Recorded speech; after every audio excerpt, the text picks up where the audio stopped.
Hey everybody, I wanted to give you an update on how you're doing from a CESIM perspective and round 2 for the practice round. So a couple things for Universe 1. Chelsea out ahead on sales at 2.4 million. Holly is right behind with 1.7. And then everybody else is pretty much neck and neck. If you look at operating profit, 1.1 for Chelsea is really, really high, but Trevin came out with 452,000, so and 694 for Orange Crush. So beat Holly out there. That's because she invested a little bit more. If you look at her feature cost, her variable production is a little bit higher, as well as contract manufacturing. She used some contract manufacturing in there as well. So that is something to kind of pay attention to. And then I'm going to just take a look at Universe 2 while we're here and look at Ashley out ahead on sales revenue. Team Navy, I don't know if anybody's in there. Charlie, you're at 1.8, so that is good. And then everybody else pretty neck and neck as well.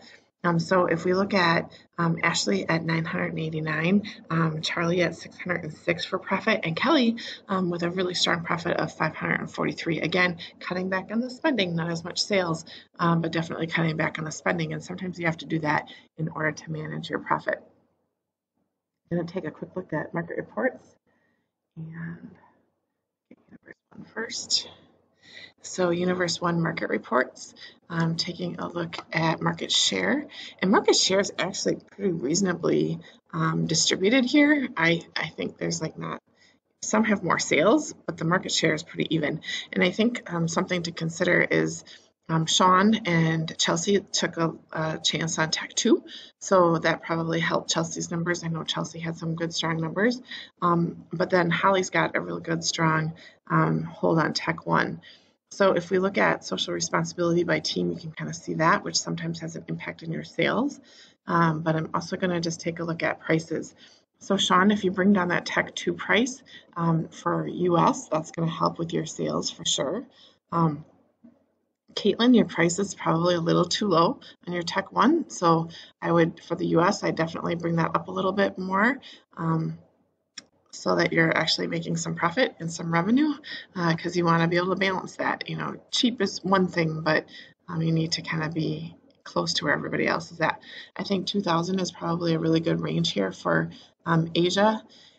Sean, a little bit low. You're not going to make any money. You might sell a lot, but you're not going to make any money. So you need to kind of balance that out in how you make your money. Cheap does not make you money. Cheap, if you sell a lot, your revenue might be up, but your profit's going to be really low. Even with that revenue. So it's really important to balance that. And then looking at Europe, I think those prices are, Sean, you're a little bit high, but maybe a little high on Tech 1. 150 to 175, I think would be a really good spot to be at right now in that area. So you can certainly look at how you did in each of the regions as well. When you take a look at this, you should have access to kind of see how you did here. But taking a look at the number of features that folks have is kind of interesting to look at too. Holly with 5, one of the reasons why her product is so attractive. Chelsea with 2, but she's also got 2 for Tech 2. So I think she's probably making some numbers up with her Tech 2. She's got 392 units there and 529 for Tech 1 in the US. And you can see some other areas like Holly's got 1,800. There's definitely room for Chelsea to grow in this space, especially in the US. I think her prices might have been just a smidge high there. In Asia, she made up for it with 2,000 and definitely. And Sean, like I said, you sold a lot in Asia, but you didn't. Your profit isn't going to be there because your pricing is so low. So you really have to kind of balance those two things out for sure. And then Caitlin, you had demand for Tech 1 in Asia, but you didn't have any sales. So I would definitely take a look at your availability of product. Okay. I'm going to take a look at Universe 2. I'm actually at a hotel, so I'm doing this kind of quick and dirty on my computer. I don't really have recording capability, so hopefully this turns out okay. So for Universe 2, market share is a little bit more skewed here, so you can see there's definitely a difference. Kelly at 22%, 23% for Garrett, so really strong numbers there, and a few people kind of tapering off. So if you look at overall numbers here, Courtney's selling price is at 3,000, probably one of the highest ones. And if you look at, she's got 3% market share. So really have to watch the prices to make sure that it balances with where everybody else is at. It doesn't have to be exact, but you want to be able to make money, but not be too overpriced or too underpriced. So if I look at Ashley, it looks like you ran out of Tech 2. So something to consider. There's definitely more demand out there for you to take if you kind of increase that.